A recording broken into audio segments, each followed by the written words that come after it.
I know what we're gonna do today. Go to the center of the Chibiverse.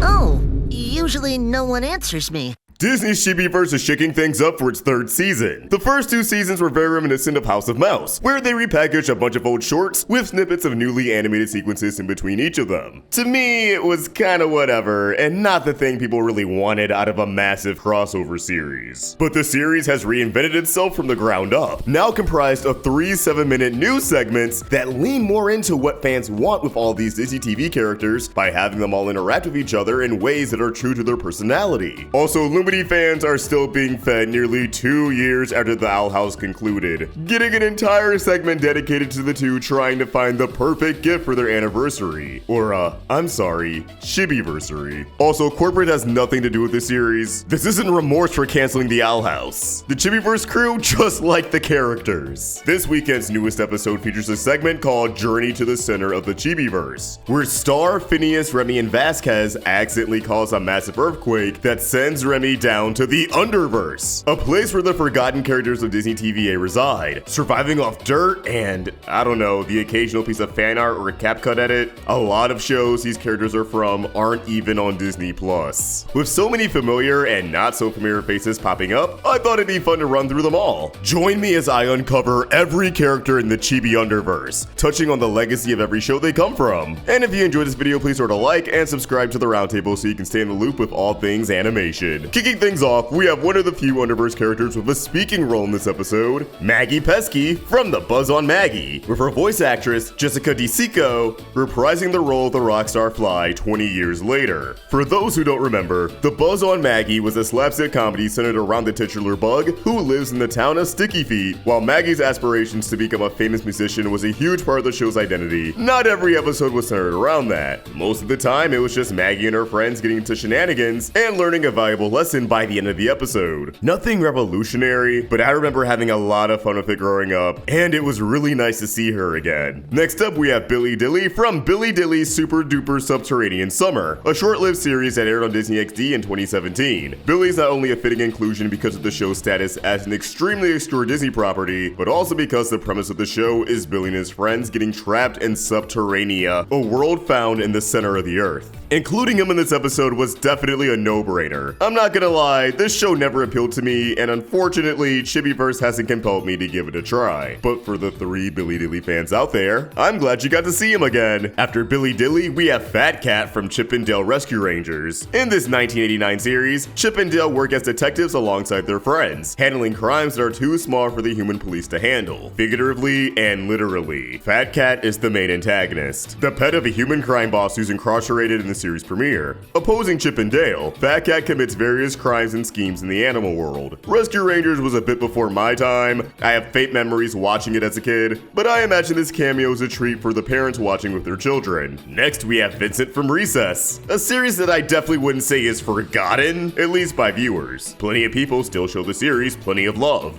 This was up there with Hey Arnold back in the day as one of the best down-to-earth cartoons that championed the magic of childhood, following our main squad as they navigate through the trials and tribulations of elementary school. To put on my theory cap, I think Recess's inclusion here might be a bit more meta, as although it hasn't been withdrawn from the memory bank of adults who grew up with it, obviously kids may not be familiar with it. Furthermore, Disney was actually developing a revival of the series that followed a new generation, but I can only imagine that revival is dead in the water. Thus, Recess has been forgotten by Disney, and Vincent is in the Underverse. Then we have Gruffy Gummy from The Adventures of Gummy Bears. I'm gonna be real, I don't think I've ever seen this guy before in my life. He's an old-fashioned bear who leads the Gummy Glen. This old D23 blurb sums it up best. Conservative to the very soles of his feet, Gruffy Gummy is never truly happy unless he has something to be unhappy about. Showing up just in time for his TikTok resurgence is Kick Buttowski from Kick Buttowski Suburban Daredevil, a Disney XD staple following Kick and his best friend Gunther as Kick tries to become the world's greatest Daredevil, but has to endure a mountain of shenanigans to achieve that goal. Considering how much Kick Buttowski carried Disney XD back in the early 2010s, being one of the first XD originals, I think this Chibiverse debut is long overdue. Unfortunately, he doesn't have a speaking role here, which is disappointing. We couldn't have gotten one Aw Biscuits or Chimichanga? Tragic. Brooklyn from Gargoyles also fills out the roster, although it's not the first time Gargoyles has had a cameo in Chibiverse. Being one of the earliest story-driven animated animated series on Disney, following the adventures and complex arcs of the living statues, I hope Chibiverse can get a new generation interested in checking it out.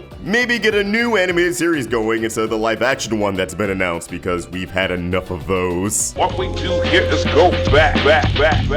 Need something to throw on while you draw, study, or sleep? Roundtable Rewind's got you covered. So why not take a stroll down memory lane and subscribe? No one can tell me what to do. See you there. We got Pepper Ann from Pepper Ann, another down-to-earth slice-of-life series about a group of kids just trying to navigate through adolescence. And it has one of the best Disney theme songs of all time. Don't even debate me on this. Pepper Ann actually had a huge influence on Amphibia and Ann Boonshoy, making a cameo in the second to last episode. The two Anns have a moment in this segment, and it's super cute to see. There's Future Worm from Future Worm, another short-lived Disney XD series. You might remember the characters from Bumpers and Screen Bugs that would air during Gravity Falls and Star. It definitely deserves a spot in the Underverse because most people have no clue who this guy is. Pen, the protagonist of Pen Zero Part-Time Hero, is here, and sadly, another character who's earned a spot here. Running for 2 seasons on Disney XD, Pen inherited the role of being a part-time hero from his family, traversing many dimensions to save the day and defeat Rippin, a part-time villain. This was a show I remember plenty of people enjoying back in the day, but I was a part of the crowd who was aware of it, but never drawn to it. I'm actually not sure why. It always seemed pretty charming. Maybe they didn't push it enough. Who knows? 2 characters who I immediately wanted to liberate from this terrible fate were Brandy and Mr Whiskers. One smelly rabbit and one pampered pooch who fell from a plane with no parachutes. They were stranded in the jungle and slowly became best friends. Now they're stranded in the Underverse. Tough break. This show's sense of humor was right up my alley as a kid, and seeing them here put a huge smile on my face, even if they didn't do much of anything. Next we have Clemantha from Fishhooks, although Alex Hirsch didn't hop back in the booth to reprise the role. Fishhooks was another absurd comedy set in high school, but it followed Fish, who lived in a tank within a pet store. Allegedly there were talks of a revival in the early 2020s, but with Justin Roiland and Kyle Massey having various controversies, I doubt we'll ever see that come to fruition without some recast. Lula the Talking Sword from Dave the Barbarian makes an appearance, which made me pretty damn happy, as Dave the Barbarian is one of my favorite Disney cartoons by a long shot. 3 siblings try to hold their kingdom together while their parents are off to fight evil. While I would have loved to see Dave alongside Lula, I'll take any rep I can get because I doubt the show is ever hitting Disney+. Also, there's Bonkers. I don't know, I never heard of this show, and its obscure existence is a running joke throughout the episode, so I'll just consult Wikipedia. Bonkers the Bobcat, a formerly popular cartoon star, had washed out of show business and became a cop. He was made the junior partner of Detective Lucky in the Los Angeles Police Department, a grim, ill-tempered human who hates Soons. Oh, that's cool, I guess. Yeah, bro deserves to be down here, I'm sorry. He appears to be a dog, or... No one knows. And there you have it, every character in the Underverse. This was a cute little segment, and I loved how the solution to rescuing Remy and the Underverse gang as a whole relied on the strengths of each character. Phineas and Ferb built a drill, and Vasquez sort of just talked a lot, but he really cares about Remy, so I'll allow it. Drop your thoughts about the Underverse in the comments down below, and keep the conversation going over on Twitter and Insta at RoundtableVids and at AllStrikeVox. If you enjoyed this video, please throw it a like and subscribe to the Roundtable for more great cartoon content. Thank you for watching, and I hope you have an awesome day. Peace!